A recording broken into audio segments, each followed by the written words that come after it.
This was this. You're all set to go. Go ahead. 10-4, thank you. I couldn't help it, but I had to. All right, so tonight's November 8th, 2023. It's a little past 6. It's the Town of Barnstable Shellfish Committee calling it to order. First order of business, notice of recording. Please note that tonight's meeting is recorded and broadcast on the Town of Barnstable's Government Access Channel, and in accordance with Mass General Laws, Chapter 30A, Section 20, I must inquire whether anyone is taping this meeting, and if so, please make their presence known. Anybody taping this meeting other than the town? Okay, thank you. First order of business, approve the minutes from the October 11, 2023 meeting, and I'll entertain a motion to approve those as. Move that we approve the meeting, the minutes of October 11th. I'll second it. Moved and seconded. Any discussion about those minutes? Committee? No? Public? No? Great. All those in favor of approving the minutes as presented signify by saying aye, please. Aye. Aye. They've been approved. Thank you very much. Next order of business, chairman's comments. I don't have any at this moment. Natural resources report is number 3. We all have a written report, and turn it over to Shellfish Constable Devon. So you introduce yourself, and then you're going to go into the, we're doing the NR report first? Yes, please. Okay. Whichever order you'd like to do it. Yeah, we'll do that first. All right, so hello, everybody. I'm Devin Nunez. I'm a shellfish technician. You're going to need to speak into that microphone. Oh, Sorry about that. that's okay. Okay. Everybody heard me the first time, though, right? Okay, sweet. All right, so I'm just going to start off with the permit sales for November, year-to-date 2023. So for residents, we have sold 1,451 permits, non-resident 515, resident senior 1,048, and our veteran 65, and our veteran senior 85, seasonal 71. So the year-to-date totals is 3,235, and the year-to-date income is 158,673. Great. So the first map that you're looking at is Barnstable Harbor. We're waiting for clean samples to come back from Mill Creek.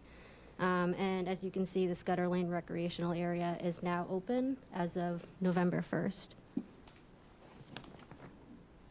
And then this is just a close-up of the Barnstable Harbor.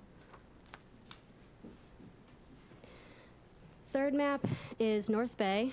So we had a couple changes in the 3 bays. So we'll go through each of the bays individually. Here, so Pirates Cove has opened, and the conditional area in the St. Pewitt has also opened. We're also able to lift the mooring enclosure areas since there was less than 21 boats.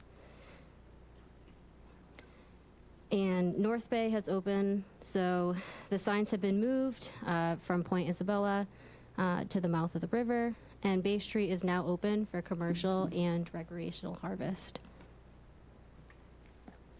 And then this map just shows that the Bridge Street mooring area was also able to open.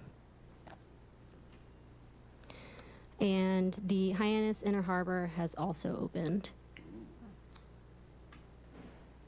And in other news, so we had opening day on November 1st for our oyster season. And within the first 2 days that we opened, we had about 600 people that we ended up checking. And that is all for the NR report. Great. Thank you, Devin.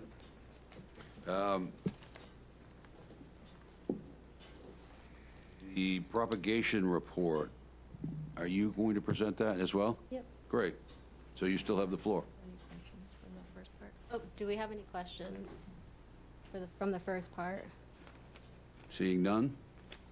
What is the total value of the commercial permits every year? I know it doesn't change, but do you guys know what that is? Unless Nina does not know, I don't know off the top of my head. Are you, Well, what's the cost? The cost is 500 per, right? 550. So 550, and how many permits are there? 48? are you asking about commercial permits? Mm-hmm. Yeah, it's right around 24,000. So as luck would have it, this one is not opening. So I'm gonna have Devin just go, I hope everybody has a copy. Yep. Yep, Devin is going to, rather than try to fight the IT, we're just gonna work through, their propagation report. Am I giving it here or? You can just go ahead and leave it right there, yep. All right, so I'm here to give the shellfish propagation report for 2023. We're starting with cohogs and what we purchased for the 2023 crop. So we received $2.5 million from ARC, $1 million from Muskungus, and $180,000 from Bill Avery, which were field plant size. We received half of our cohogs fairly late, which resulted in overwintering quite a bit of our stuff. As for where we seed and what went for grow out, the north side, we had a total of 750,000, and from that, roughly 100,000 went into boxes at Scudder, and the rest went to our Millway Flupsy. As for the south side, 2.25 million went to Prince Cove. For nets that were planted this year, we planted 45 nets total on the south side. So we did 20,000 per net, and those were planted at Handy Point, Joe's, and we're going to do Bay Street too pretty soon. And those are all next to the nets that we have previously planted from 2022 and 2021. And then we planted a 135-foot net on the north side, which was the field plant stock that we received from Bill Avery. The net was planted at Rendezvous too, and there was about 180,000 clams under that net. We had remaining stock that was not of size to plant, so that stock went to the north. So the remaining stock on the north side is being overwintered at Scudder until we can plant that into the spring, and then the remaining cohogs on the south side are being overwintered in our Flupsy at Prince Cove Marina. The total cohogs planted this year on the ground is 1.1 million, and we are currently maintaining 246 predator exclusion nets. For the harvest from 2020 nets, we moved this year 413 bushels versus 2022, where we moved 347 bushels. So 76 of those bushels were moved for recreational only, so that's about 18%.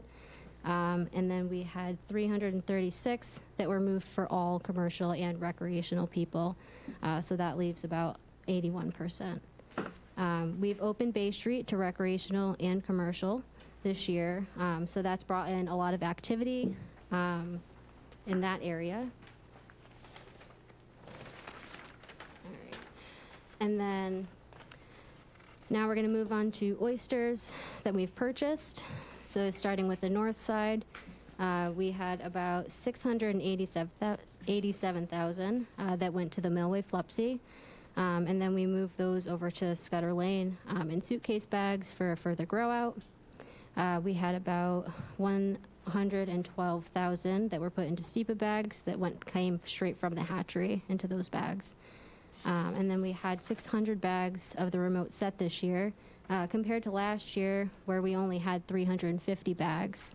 And so because we stepped it up a bit and we're doing 600 bags now, we're doing that just because we found it cost effective. And then as for the south side, we had 200,000 R2 oysters that were growing in the Flupsy. And then we bagged those up, and they're now at Katuah Town Dock. We still have lots of Dermo present at Bay Street. Therefore, no oysters are being grown there this year. So anything that you find there now is last year's crop that we planted. And now we're growing the crop that we would grow at Bay Street at Katuah Town Dock. And these were planted over at Bridge Street in our recreational area. So It was too expensive to buy larger 1.25 inch stock oysters from the Barnstable Harbor growers. So it will be a smaller harvest at Scudder this year. We went out to bid, but what came back was too expensive. And so we ended up being over what we budgeted. And so that we don't run into that issue again, we ordered more seed from the hatchery for next year. And we're still continuing harvest at Bay Street to let the area go fallow. And we've converted that area into a quahog nursery and grow out site. So we have some of the nuts we planted last year there. And like I said, we're planting more this year there too. We had 7 growers that chose to participate in the Uglies Purchase Program. Each grower selling 2,500 pieces for 50 cents a piece. And then we had about 87,000 oysters that were less than 25 millimeters that were put in suitcase bags at Katuitt Town Dock. And those were donated from Barnstable Clean Water Coalition, and those are also grown in their upwellers in Hyannis. And then we had about 73,000 doubles that were purchased from Katuitt Oyster Company, and those were also put into suitcase bags for the spring. So those will be for next year's recreational harvest. Upcoming plans for next year. So we'll be purchasing 650 remote set bags. So we're going up 50 more bags from last year. And then we're going to get 3.5 million quahogs for the Flupsies and 1 million oyster seed for the Flupsies. And I'm sure that some people already know, but the prices have gone up. Seed prices have gone up roughly about 15%, so our budget's going to look a little bit different next year because of that. And that is all I have. Devin, I have a question. On page 1, the 246 predator exclusion nets, Yes. is that both north and south side? Yeah, that's both north and Okay. south. Thank you. Any questions for Devin? Yes. Please introduce yourself and ask your question. My name is Corey Hendricks, wild fishing farmer. How large are the 246 nets? Like, what's the square footage? So they're about 19 by 20 feet, How much do you put on them? 20,000. Yep, we actually reduced it this year because we found that 25,000 was too much. And what size, the stuff that's going in the seed boxes at Scudder, I guess? What size is that? So that was the stuff that we got from Muscongus, and it was originally 1 millimeter. I think when we put it in the boxes, I would say it was probably like 3 to 4 millimeters. So we tried it out. I think you were the one who we ended up talking to. If not, there was someone we talked to about trying out the boxes. Yeah. So basically you're putting like 4s in a box? 3 to 4 millimeter seed? Yeah. Yep. Jake, you had a question? Did you guys spend the whole budget yet this year? We did, yeah. Cool. So this would, again, budgets are, $1,000 seed budget. right, Going with that's fiscal year, Jake, and it really confuses everything. Mhm. But our fiscal year '23 was fully spent, and we're working on our fiscal year '24 right now. Okay. And then when you say you overwinter quahogs, what does that mean? Well, like I explained, so the stuff that came from the north side, we had to overwinter some of that, which was mainly the Muscongus stuff. So we ended up putting some of that stuff in suitcase bags. The quahogs? Yes, yeah. I mean, it was either that or plant them small, and we weren't going to plant them small. Yeah, I would just plant them because there's a huge risk of them dying just floating around in a box over the winter. I get it, but also too, I mean, they're big enough where I think they're going to be okay. And usually we don't plant anything too small for a reason. We've seen what it looks like when we plant stuff a little bit too small. So we're trying to prevent that from happening. And we check them often when we go to Scudder, anytime we're down there for enforcement. So we keep an eye on them, and so far they're fine. Have you ever heard of anybody else overwintering quahogs or anything like that? Personally, no, I have not, except for, I know that we tried it out. I was not here, but we did try it out, and we did it underneath of docks. previous years, and it seemed to be fine. Yeah. And then, as far as like the bushels moved to all areas, like where would those be? For commercial and recreational people, Yeah. so I'll just state all the places. So we have Handy Point and Cordwood. Usually we kind of take the stuff from Handy Point and we plant it out in the area for those people, Cordwood. And then, are we talking cohogs here? Yeah, well, is Handy Point open to commercial and recreational, or? I wrote I'm it talking in- about the 336, the 81% of the baskets moved. Yeah, 36 baskets would be like, you know, 300,000 cohogs approximately. yeah. So I believe Handy Point is recreational only, right? Yeah, Yeah, and Cordwood is commercially and recreational. okay. So we have those two areas. We also put them in areas where I believe commercial people can also get it. We call it like the Wellow property. So there's a property if you're at Handy Point and you're looking out to your left if you're in the water. There's like this house, like a beach shore, almost if you pass Katuitt Town Dock. And then we have other places like Pirates Cove. That's, yeah, so we have multiple places where we move the stuff to, both for commercially and recreational No, people. I understand. I Yeah. get, as a commercial representative, I get a lot of complaints about nobody really finding any town planted cohogs anywhere other than like, you know, around Joe's Grant or like Bay Street, or maybe Rendezvous. Yeah, and so another place that we recently just planted too, which I believe the commercial guys that I saw at Bay Street the other day, they were asking about Great Bay Road, one of the pathways out there. So we also found that was pretty good habitat. And that was actually one of the last places that we planted too. And we're always considering planting for commercial and rec people. And you could see too, 81% was moved for both areas for recreational and commercial. No, I know, but nobody's found anything like that. So, like, I guess, in the future, if you guys could write down how many bushels came from each propagation area and how many you planted in each of the areas that you planted on, because if I'm not mistaken, like through the state, you have to do propagation permits and then, Can I pause you for a second? Yeah, sure. I can actually send you that information if you give me an email. yeah, sure. Yep, I have a whole Excel sheet that gives you all that information, because we do keep track of that. That's just an overall Yeah, yeah. of what people want to hear. I think, like, I know this is your first year, but I've been here for, like, I don't know, 6 years at this committee, and almost every year, I mean, my first year would usually be Al saying it every year, but this is kind of like the same format, and I think that everybody that's here would like to see it a little bit more, like, precise. Yeah. Yeah, Sorry. what would you say, Al? Information. More So more- information, okay. Yeah, like the Excel spreadsheets of what came from where and where did you move them to? Just because, since, you know, I guess I had a little thing I wanted to say tonight was, you know, when I first got on this committee, you know, all the commercial guys and stuff, they'd say, you know, oh, they're supposed to grow clams for us, they're supposed to grow clams for us. And I'd say, well, that's cool, like, can you tell me, you know, when this happened? Well, it happened when they went from $200 to $250 per license. And so I'd say, do you remember when that was? Oh, no, I can't remember. And so I was Googling, just like the general fund, which is of where that $100,000 for the seed comes from.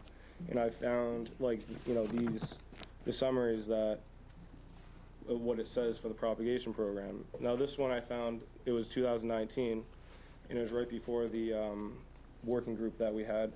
And I found in here, it says, grow 2 million cohogs each year to supplement the wild fishery and support 47 commercial fishers. And I brought this up at a working group meeting, and Stuart was there, Patricia was there, Corey was there, Tyler was there, Chris Clark was there, and Nina told me that that's a mistake and I'll change that. And so 2 years later, it says, grow over 2 million cohogs each year to ease the pressures of the wild fishery. So it's a little different than the 2 years before. And then this year, it says, grow over 3 million cohogs each year. No, nothing about the commercial fishery. And I want to know, like, is that grow like by the seed? Or is that like, when you say grow, like, does that mean produce? When I say grow, I mean growing out. So we're starting from hatchery. Well, actually, let me ask Nina, like, Okay. because this is before you were even here. So, you know, back when, before 2020, when it originally said, grow nearly 2 million cohogs each year to supplement the wild fishery and support 47 commercial fishers, was that, did whoever write this before you were in your position, what did they mean by that? And did they intend for it to be changed? So Jake's referring to our budget narrative, which is something that we have to put together every year. I'm assuming that language kind of worked its way down through the years. It's not, I know that it's something that you keep bringing up, Jake, but that's not saying what the town's expectation is of our program. That was just language that we threw into the budget. So,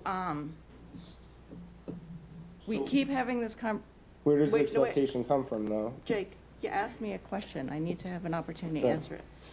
So, this keeps coming up, this topic keeps coming up, and it's been a number of years since we did a cost of service analysis.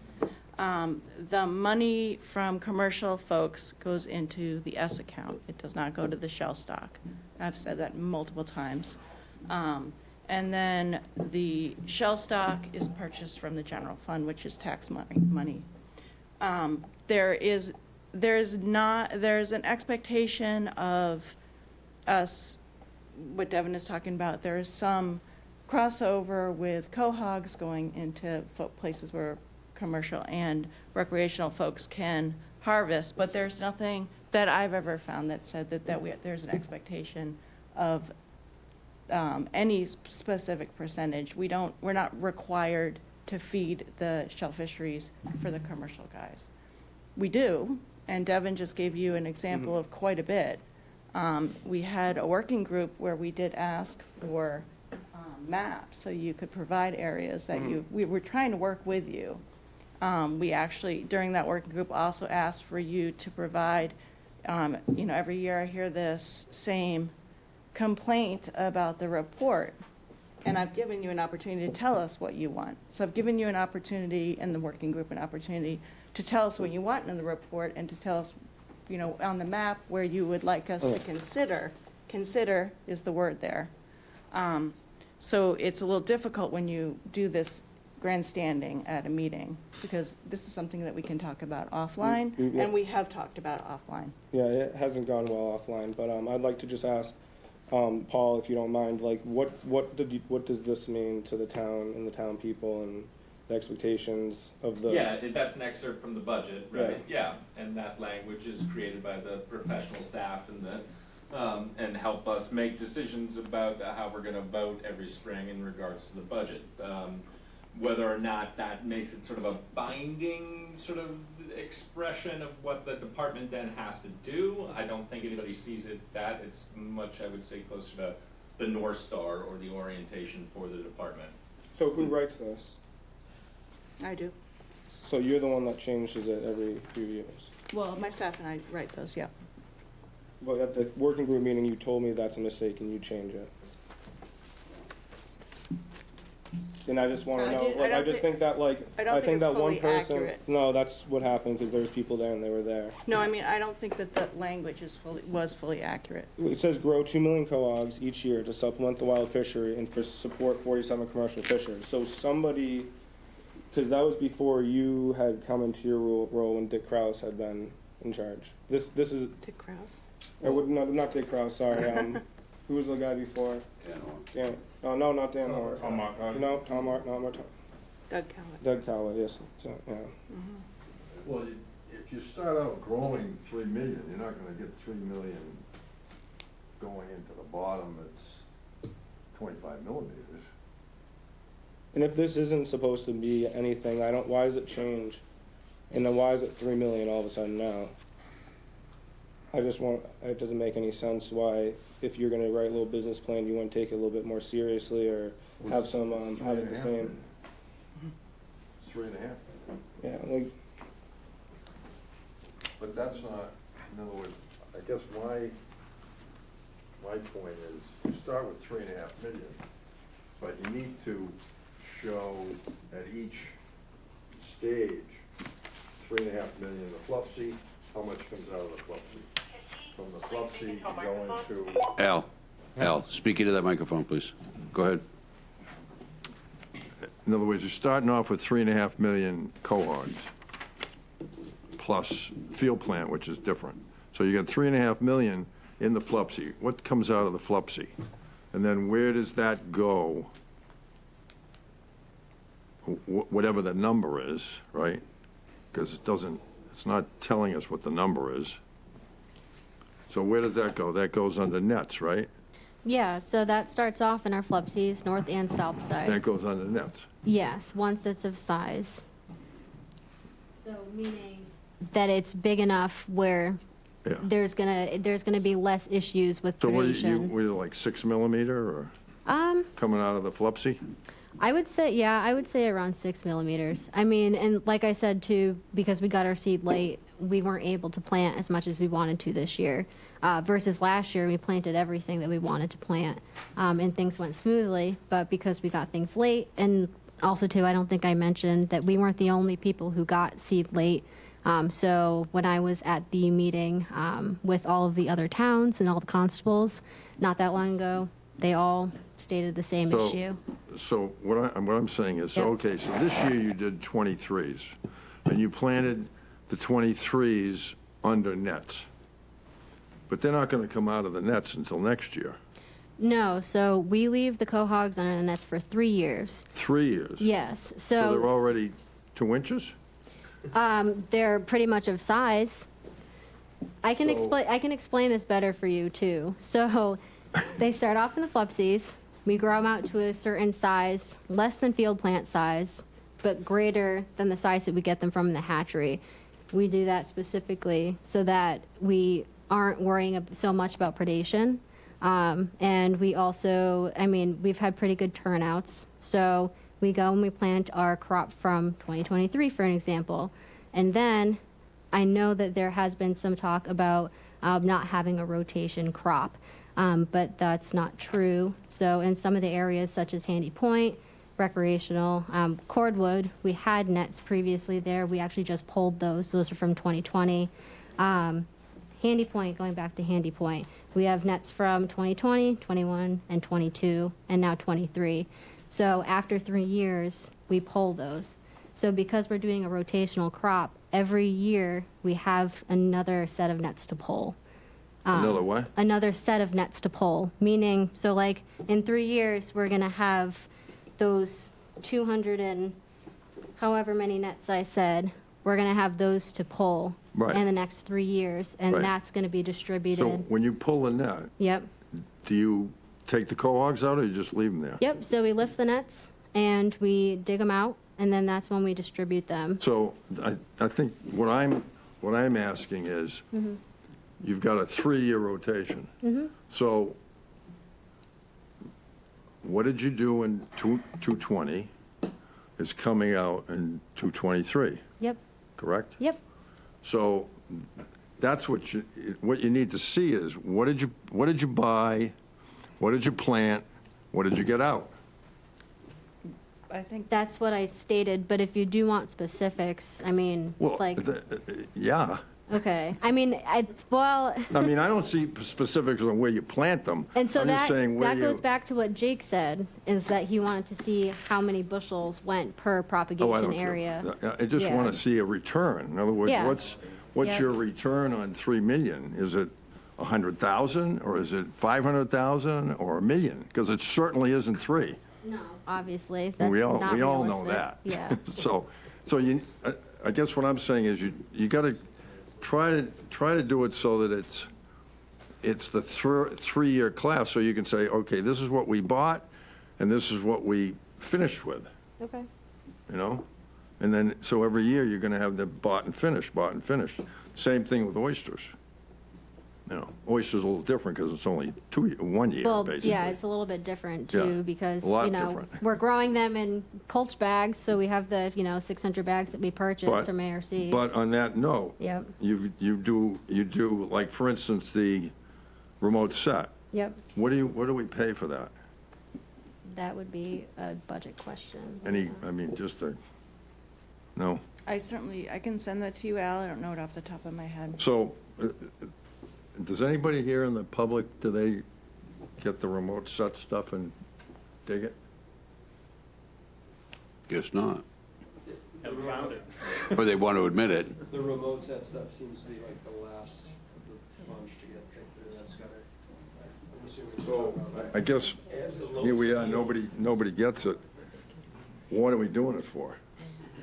So I wouldn't necessarily say that no one gets it, because it's estimated to have about 1,000 spat lie on each Colch bag. The recreational people, and I only know this because of enforcement, I'm also the one who puts them out, and we have 2 specific areas where we end up planting them. And they seem to have a great time going think- through all of those. We plant both the 600 Colch bags out there with all the spat.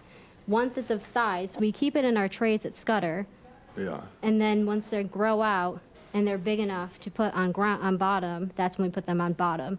Once they continue to grow, they end up breaking off the shell and end up being singles, or if they're in clusters, obviously someone can go and break it off. yeah. And along with the stuff that's in with the Colch, it's also all the singles that we've been growing out from the Flupsies too. I'd like to Yeah. see a count on that. Okay. You know what I mean? In other Yeah. words, take a bushel and how many, the second year, what did Yeah. we get out of this? Yeah, no, Is it's it- actually funny that you mentioned it, because we actually were just talking about that today. Well- Because I actually wanted to see a Yeah, number for that. In other words, the real answer is, to Jake's point, is, how many are we really getting? If this 600 bags is doing a good job, you'll count them and you'll know. But if you're getting a low count, then it might not be worth doing. It might be better off just buying seed from the hatchery. Yeah, and we can totally do a count on that. And then, like I said, when I went to the meeting with the constables, there was other towns as well who also are participating in that. And they also have a good, outcome Yeah. with that too. Yeah, So it's not just us. You good? I'm good. Gentlemen in the public, Tim Hamill, commercial wild harvester. Just to touch on the 3 bays and the distribution of the clams. Is there any way for the public to come to the table, because I can't hear them? that would be a yes. Shut the door, please. So I'm just curious on so you talk about the distribution and everything. Public meeting. Are you guys putting them just on the shallows, out deep for bull raking? I mean, what's the plan upon distribution? Because I've stomped about 85% of West Bay, and I did my numbers. I've got, just on Little Necks, just over 15,000, and I have about 18 planted cohogs. So I realize I'm not in the right spot, I guess, but I guess I go on the shoreline. I mean, I'm fishing. So where, and I heard some spots, but it's just, if you go back, the numbers don't make sense. Can you, do you mind just telling me what spots that you've heard of? What you Just just so I can- mentioned. Exactly Okay. what I know is what you've just spoken The ones about. I were just talking about, that's in Katuitt Bay though. That's fine, but Yeah, I mean, yeah. if, again, I'm general public, so I'm Yeah. gonna look at that report. That's what I have to go by. And when I'm reading those things, I'm gonna be under the assumption that's kind of what's going on, whether it's binding or not. But if you keep going down, there's accomplishments. And the accomplishments pretty much line up with the plan, but to your point, you don't get 3 million out of 3 million. So how can the accomplishment be so well and then the reality so poor, I guess is what I'm getting at. Well, I guess it just starts with finding the right spot, which I can tell you. So when we do bring them out, we obviously throw them off. It's actually- Yeah, we throw them off.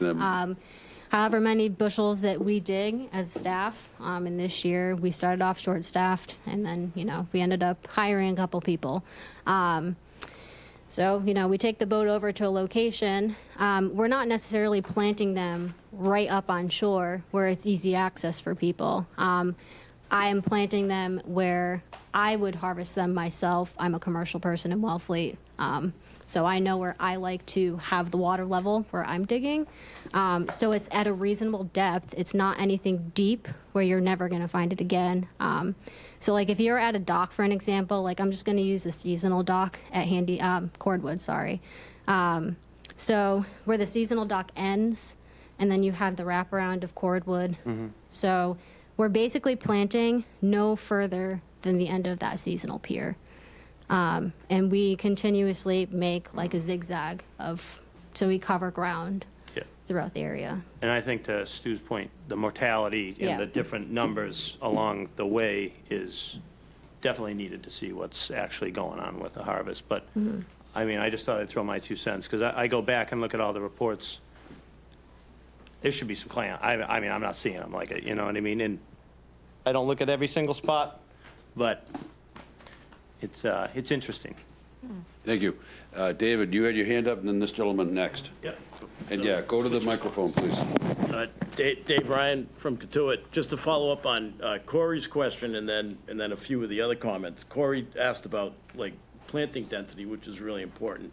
But I think a key piece of information you can add to your reports is how big are the cohogs coming out of the flupsy when they go under the nets? You know, not just what's the number, but what's the size?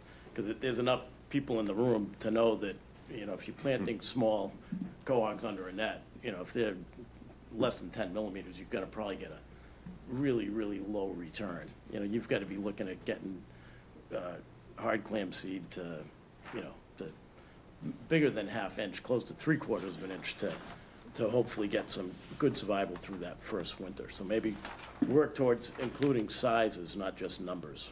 Yeah, and like I stated too, so we did 20,000 per net, and I wanted to lower it because last year, or previous crop was 25. And we found that to be too dense, because when we went to go and pull the nets and dig them up, they weren't of size, and we like to move stuff around that was of size. We do move seed around, obviously, into areas that commercial people can actually access, mainly for grow out, because we don't want to put it in a recreational area only, because we don't want recreational people picking up seed. And yeah, so I mean, we figured out that a density of 20,000 was good under the nets. And we also know too that when we do lift the nets up from 2020, that we like how we have been doing this year, they are a lot smaller. Shells are obviously thicker because, you know, they're more jam packed. That means that they've had a lot of, or less time to grow. Well, their shells are thicker because they're more packed in, basically. And so we're hoping by lowering the density that they can grow faster of size in order to move. So. Great, thank you. Introduce yourself and grab a microphone. There you go. All right, I'm Jason French, I'm a commercial clammer. I'm just trying to say what Devin was talking about on South Bay Road. I've been digging there a lot before Bay Street opened up, and then I found a lot of dead stuff in the muck. You guys are planting stuff in the muck, and it's piles of it. And the rakes, just all dead. Okay, can I ask where the muck area is?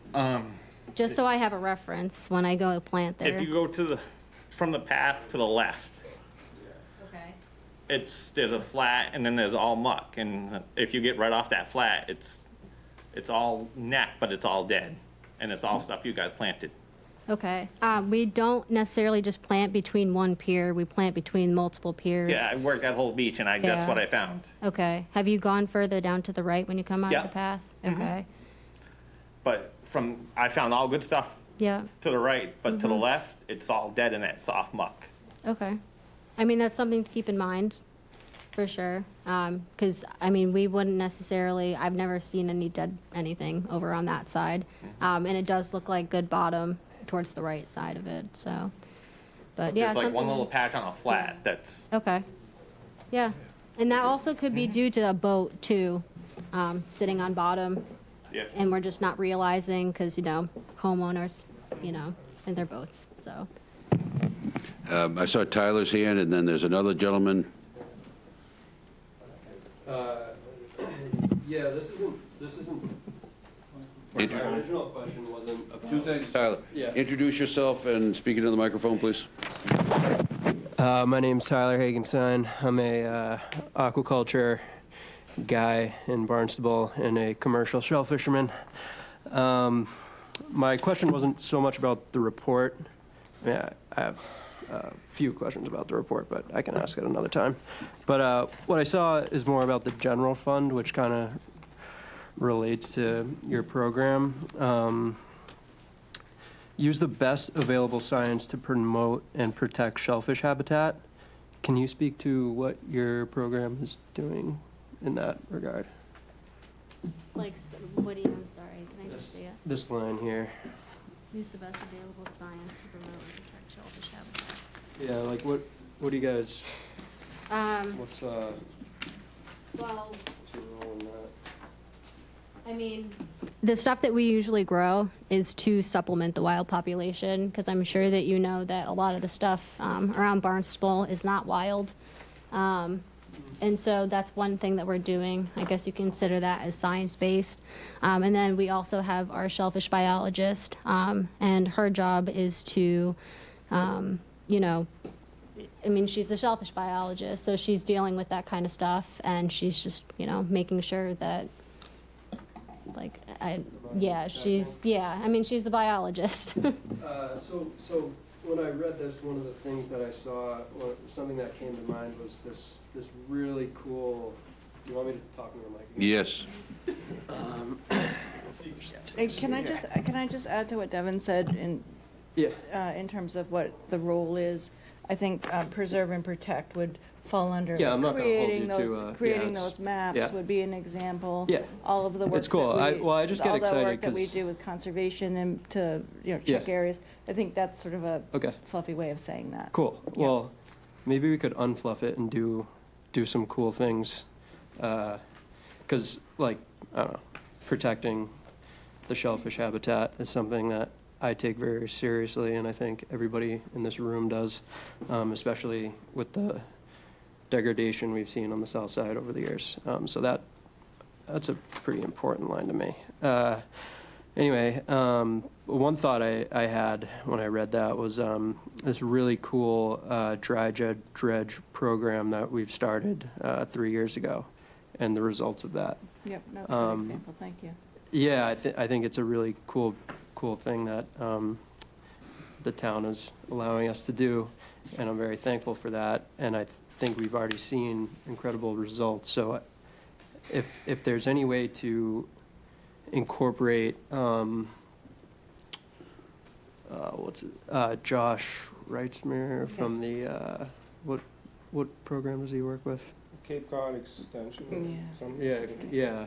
Well, anyway, there's some scientists that maybe we should consider working with to monitor the progress of this program, because, we've seen cool results, and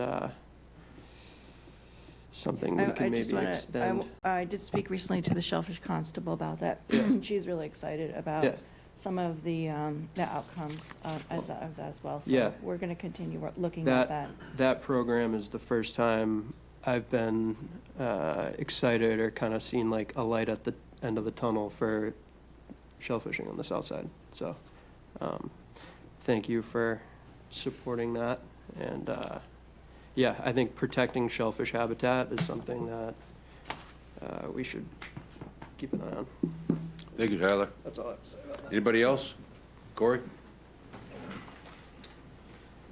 Corey Hendricks, wild fisherman, aquaculture farmer. I was just, because I know between the wild fishermen and the NRD, it keeps becoming this combative thing, but the wild fishermen are stakeholders, so I would like to see the propagation team maybe even take X amount of some of that stuff that's going on nets and be like, this is for the wild guys that we're going to relay, and have the wild guys help take care of it, so there's more of a mutual understanding or cooperation between NRD, the aquaculture guys, and the wild fisheries, because I understand. I mean, I worked for Dick Kraus. I planted a lot of quahogs. I've killed a lot of quahogs. It's not always easy to make them grow, but you do need manpower, and you do need to like constantly defoul the nets, and it's just something that would be better done as like a group instead of this combative thing where, to me, I don't always understand, because like you're saying, well, we propagate some in the wild, but we don't tell you where it is. But when it's a rec area where you rip the net, it's just like a free-for-all for 2 days, and like then no one's really making money. So I would just like to see it more in a sustainable way, and also maybe like creating a better relationship between the wild guys. And I mean, it might be something easier to do on the north side. South side's difficult. So that's just like my opinion of it, is that, I mean, I plant at whatever my density is, and I planted 50,000 on my dad's grant. I dug 15 baskets. 2/3 of it was neck, the other was gems, in 1 day by myself. So if we could get to the point where some of the propagation stuff was grown to that size, where it's like count necks and gems and pastas, and then you propagate that in the wild, I think you'd have more of a sustainable fishery for the wild guys that they'd be happy with, because you dig the necks out, then the next year you'd have more necks, instead of, it becomes this free-for-all, and it almost is becoming like combative, the recreational people and the wild people. And I just, to me, I feel like the wild fishermen were here before anyone. So I think that even though that might not be your main mission, and the recreational people will provide money, and it's great to get people involved, but the wild fishermen, I think, out of that 3 million, if you had 100,000 that you're like, all right, like it's up to you guys to take care of it, and we'll plant it out in the wild area in Barnstable Harbor for you guys to dry scratch all winter, I think the guys would appreciate it. Because I can say myself, I fish everywhere from Falmouth to Yarmouth. I'm Wampanoag. I fish everywhere, and it's really hard to find the stuff that you guys are just putting out there. I know it's out there, but I only know because of my 73-year-old grandfather, who fished there for 10 years, and he's like, yeah, I see them throw the baskets. So there's patches here and there, but what I would like to see is like a flat like they have in Falmouth, where it is so much neck and so much seed that every single year when they open up a koi bay, those guys are making $2,000 a week, 15, 20 different fishermen. So I'd like to see it more of a cooperative thing. And, and I think that's part of it too, like Al was saying, is that from that upweller, you put 3 million in. I know you killed some. How many got killed then? Then you put them under nets. And then from those nets or those seed boxes, how many died to here?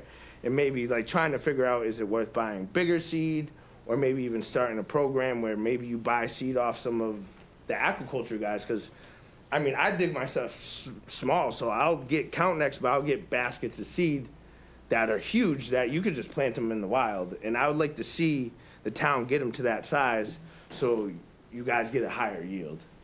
And that's basically it. Thank you, Corey. Anybody else? Can I comment on? Of course. Okay. I just wanted to clarify the whole nets being lifted for commercial or recreational people. Sorry.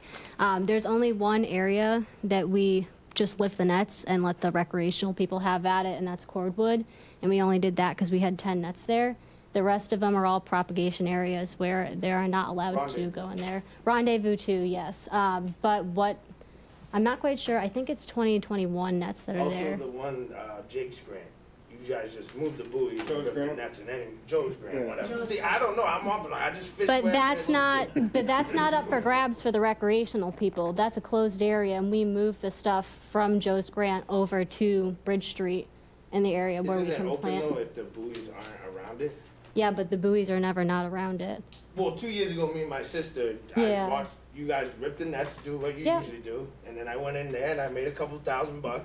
Yeah, it was gone. We might move the buoys over, but there's always going to be nets there from a previous year.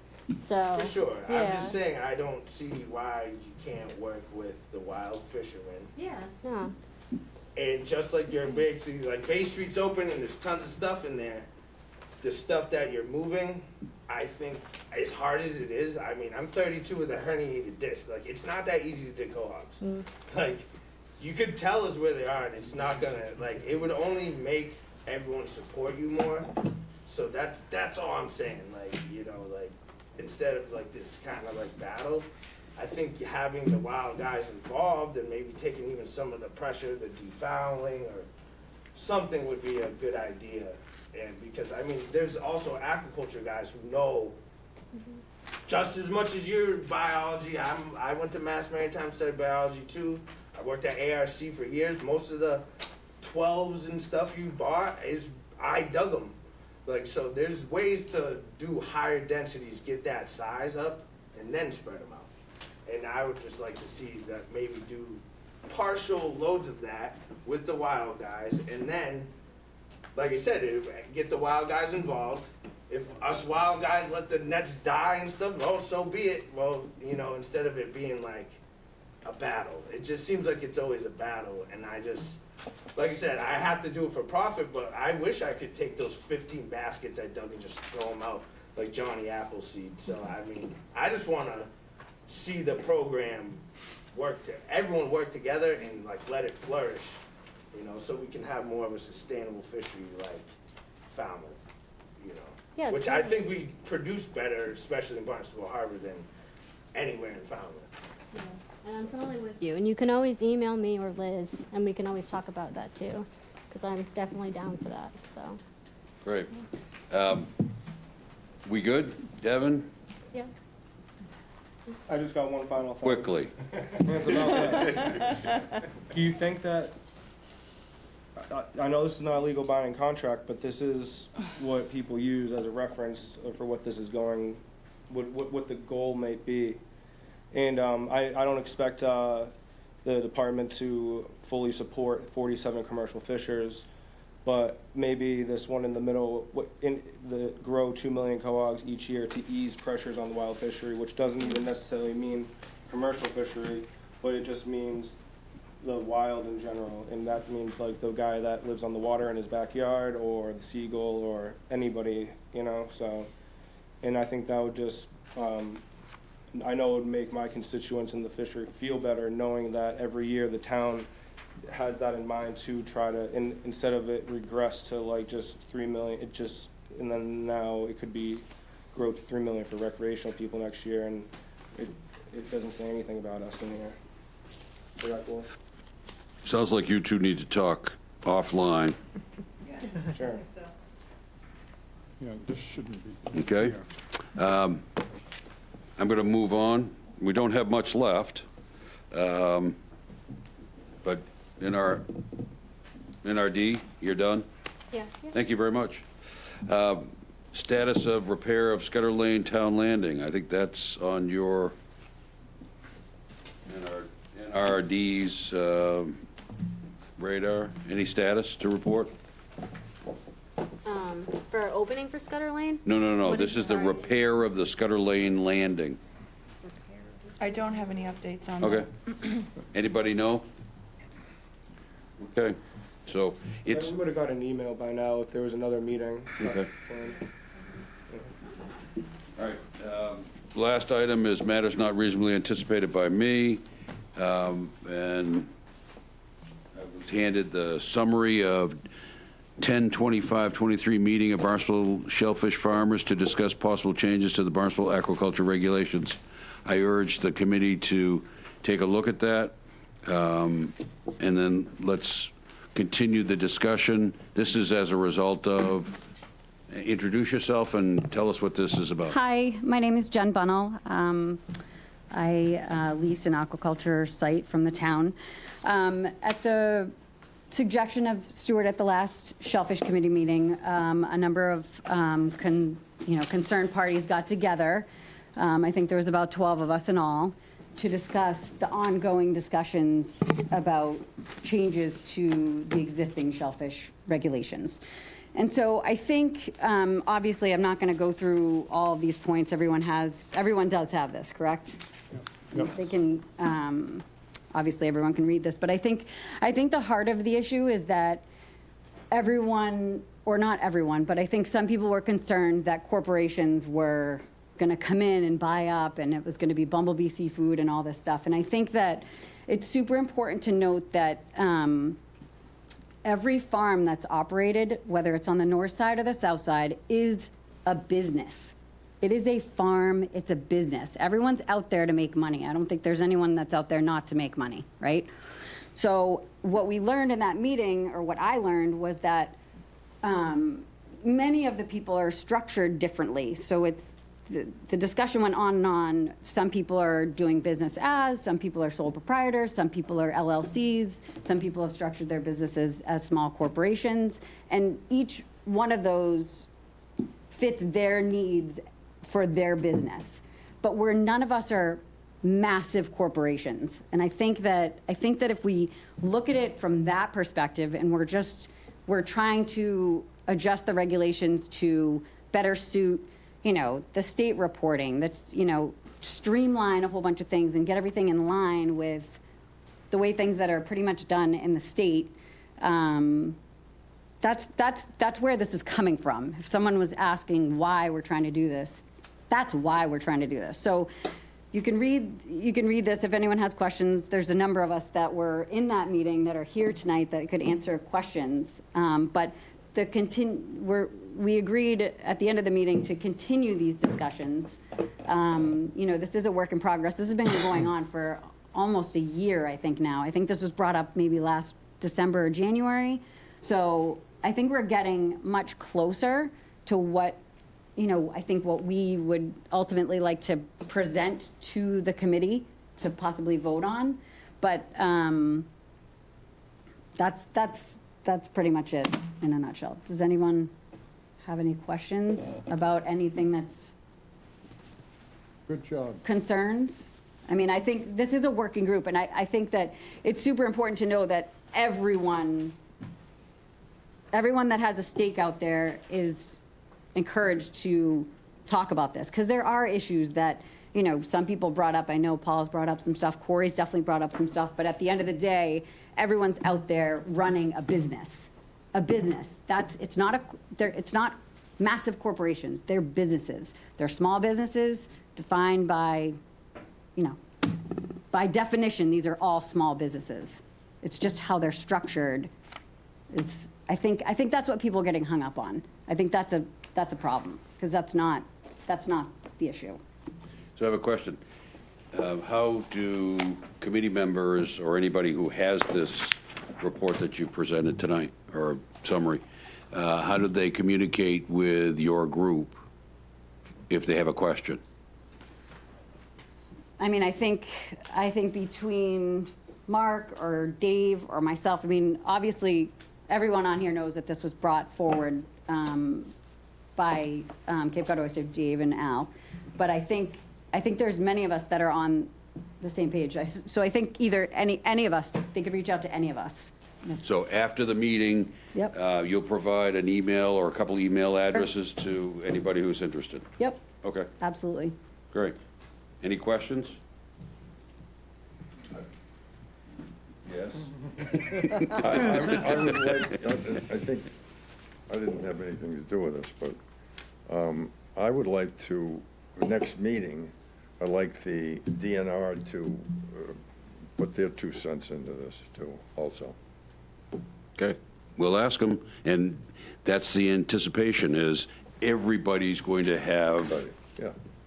input, so that Absolutely. it happens organically, as opposed to, somebody in a combative way, like Corey was saying, let's not go down that road. Is Right? it possible to get it put on the next Shellfish Committee meeting as an old business? Because this is, So here's my suggestion. okay. Let's work on this, because this is the first we've all seen of this, and see where we are by the Friday before the next meeting, because that's when items need to be Do posted. you mean work on it, like with the people that have kind of, Everybody who's got an interest in it. Or working on it the next meeting.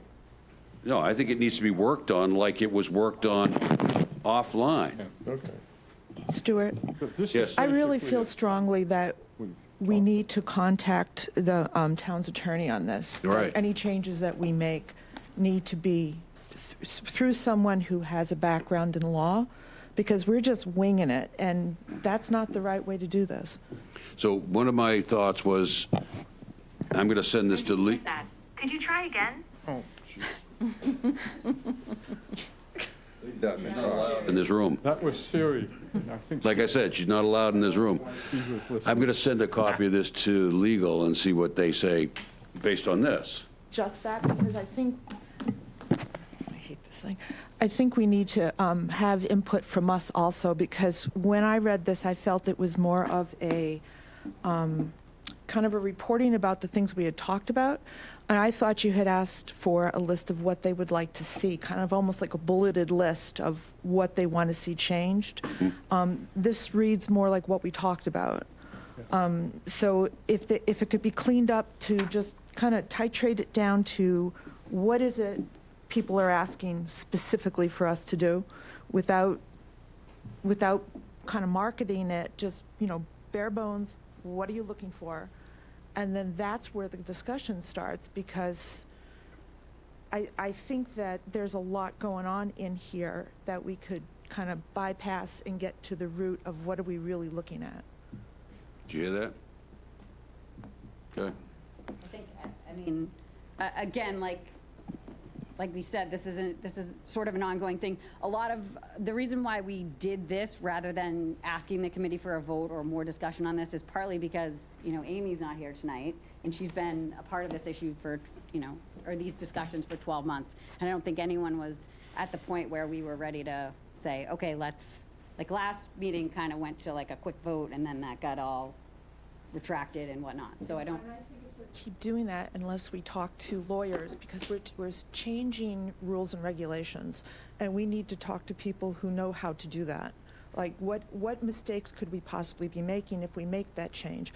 When I read this, I'm looking, there's got to be some succession, because you guys have to be worried about that.